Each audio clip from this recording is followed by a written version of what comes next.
Hello everyone, this is Nick Bell with Line 6. Today we're going to be getting a Randy Rhoads style tone for the Ozzy Osbourne song S.A.T.O. The first thing we're going to do is select our song straight from our music library.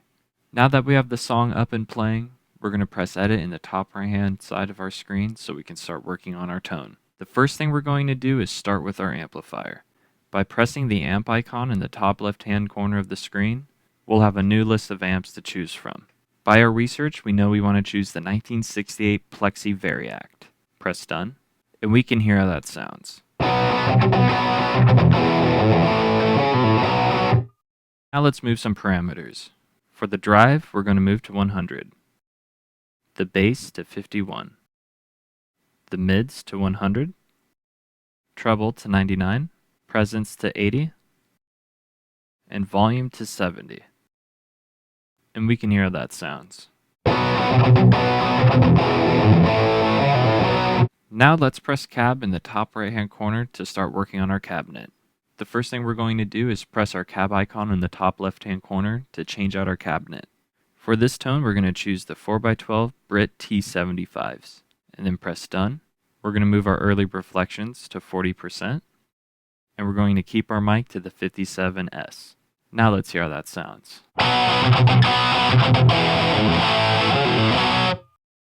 Now let's move on to our effects, starting with gate. We're going to turn it on, and we're going to move our threshold to -55.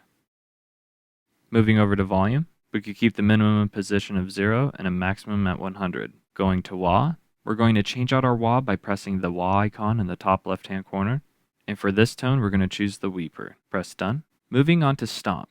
We're going to press the stomp icon in the top left hand corner. And for this tone, we're going to choose classic distortion. Press done. Turn the effect on, and we can hear how it sounds. The drive, we're going to move to 47. The gain, we're going to move to 50.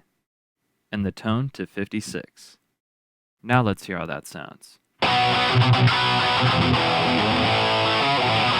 Moving on to mod. We're going to press the mod icon in the top left hand corner. And for this tone, we're going to choose Sine Chorus. And we could either double tap that or press done. And we can hear how that sounds.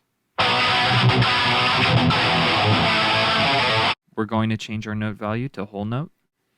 We're going to move our mix to 40, our depth to 45. Our bass can remain at 50, and our treble to 51. Now let's hear how that sounds.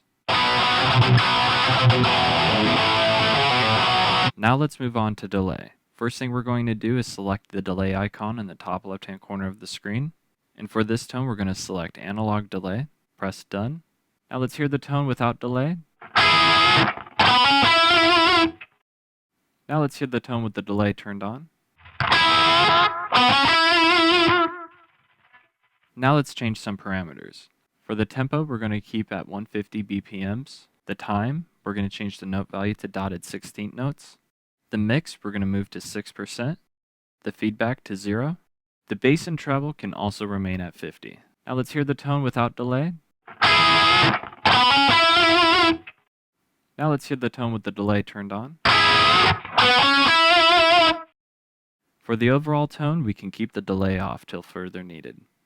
Moving on to comp. This is an effect we can keep off. EQ.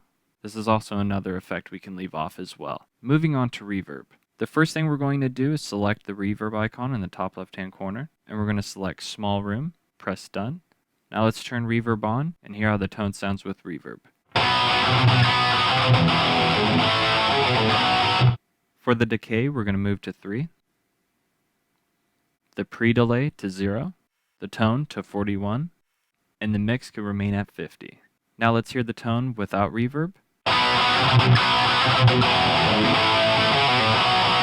Now let's hear the tone with reverb.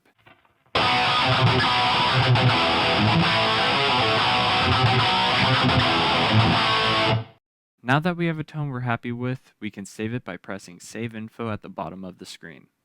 On this page, we're going to be able to input all the information needed for a proper tone match, starting with title, which we're going to name from New Tone to S.A.T.O. And since we've had the song playing in the app, we're going to press Autofill Song Info, and this automatically gives us all the information needed for a proper tone match. Next, we're going to press Save Tone on the top left, press Save As, press OK. And now on the top right hand side of the screen, we can press Share, which gives us the option to publish to the AMPLIFi community, tweet it on Twitter, or even share it on Facebook. Thank you so much for stopping by. Hope to see you guys again soon.